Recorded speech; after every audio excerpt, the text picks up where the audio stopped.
6 months ago, the Kia E-Niro 4 Plus turned up on my driveway.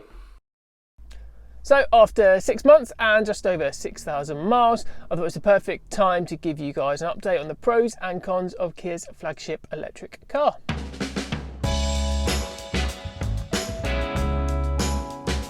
So starting with the outside of the car and the E-Niro's looks, there's an argument to say that it's looking a bit dated, especially when you compare it to some of Kia's latest models and those from its competitors.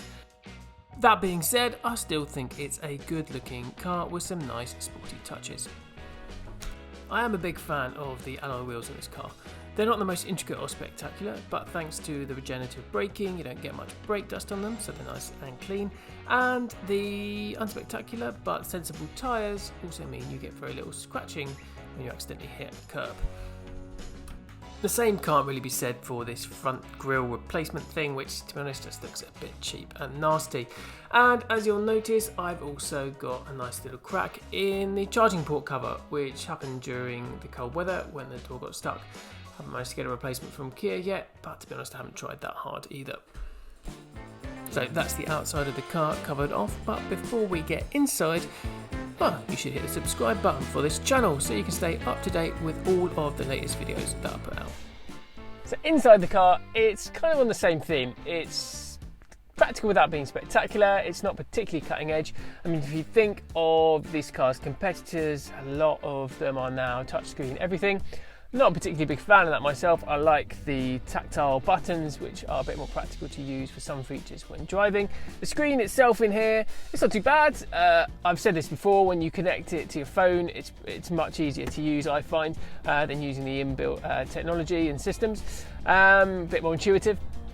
In terms of overall technology, really like the adaptive cruise control still. I use that a lot on the motorway. It just makes driving really simple and straightforward and actually safer, as long as you use it in the right circumstances. Lane control is a bit frustrating. It can't quite pick up on some of the nuances, say when you're coming off to a slip road and things like that. I probably, if I remembered, would turn it off for most journeys unless I'm going in a very straight line for a very long period of time.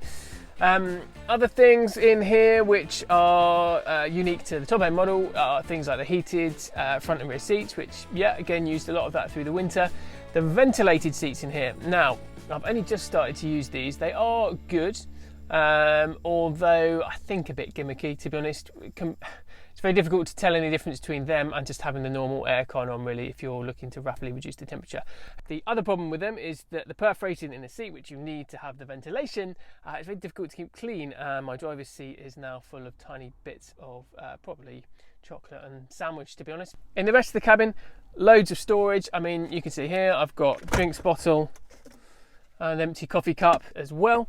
In here you've got plenty of room for your hand gel, which of course is a prerequisite in these days. Pens, loads of other stuff in there. Wireless charging is handy, although you do need to plug the phone in to get the most out of Apple CarPlay. These flappy little connectors over these charging ports, well, they're a bit poor quality, but to be honest, they never get used, so I haven't had any problems. I've mentioned before how much I like the memory seats, which you can set down here. You can set them for more than one person, which is great. Unfortunately, it does everything in terms of set the seat and the side mirrors, but not the rear view mirror, which kind of makes it not impractical, but just that little bit missing. So Kia designers, if you're listening, please get a little motor up here to change this. That would be great. Now, obviously, I don't spend a huge amount of time in the back of my own car for good reasons.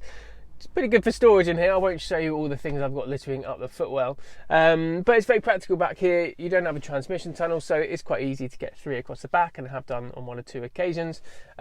Reasonable quality of stuff. Again, you've got heated seats in the back on the 4 Plus, which is a nice little extra. They have, however, got the same perforated material back here, which I imagine, if you've got children, could be fairly nightmarish, thinking about all the things that they could kind of squash into these tiny little holes, and you could spend the rest of your life trying to pick out. So we've covered both the exterior and interior of the car, but what's it actually like to drive? For me, its strengths are actually not what I expected them to be.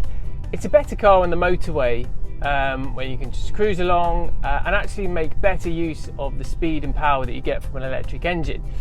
On bumpier roads such as this, I mean, the car is fine. It deals with big potholes reasonably well.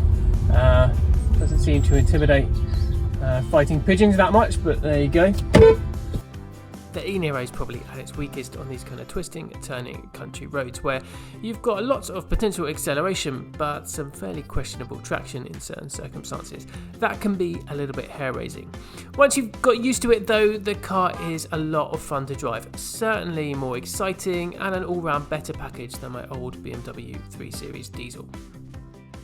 When somebody finds out that I've got an electric car, they generally ask me two questions.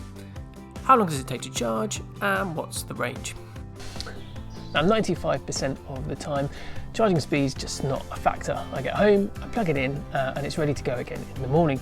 Now, one caveat to that is if you've got to do lots of long motorway journeys, for instance, and something to consider if that is part of your lifestyle. Charge is about 65 kilowatts, which means, well, you'll probably go from 0 to 80% in about 45 minutes. That can be a little bit frustrating if you're hanging around in motorway services trying to get that range back up. And if you think about cars that are coming out from the likes of Kia, Hyundai, BMW, they're all coming equipped with much faster charging. The new Kia's 800 volts charge means that those times are going to be slashed to a matter of 10-15 minutes. So something worth considering if you're in the market is whether you should wait a little bit longer for that next generation. When it comes to range, well, I'm averaging 3.5 miles per kilowatt, which translates to about 220 miles of real world range with a full battery. So that being said, again, I'm not in that many circumstances where I need that full range all of the time, so it's not a huge problem. But I am slightly disappointed with that 3.5 mile per kilowatt figure.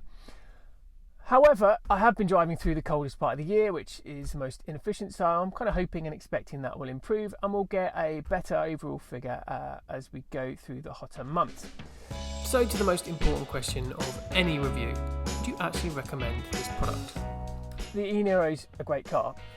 Loads of reviews already tell you that. It's fun, it's exciting, and it has all the benefits of driving electric. It's market leading as it stands at the moment. But look, you also have to look at it in the context of what's happening in the EV market. And in the next 6 to 9 months, there's going to be a whole load of cars that come out which really kind of put some of the numbers in this car to shame. If you are desperate to go electric, then the E-Niro right now is still one of the best cars on the market, and I really enjoy and have no regrets about getting one. That said, if I was kind of putting my toe in and thinking, well, I've got a bit of flexibility in time, I'd probably wait for another 6 to 9 months and then see what other options are available at the same price point, because I think the current model of the E-Niro is going to start to look a bit dated.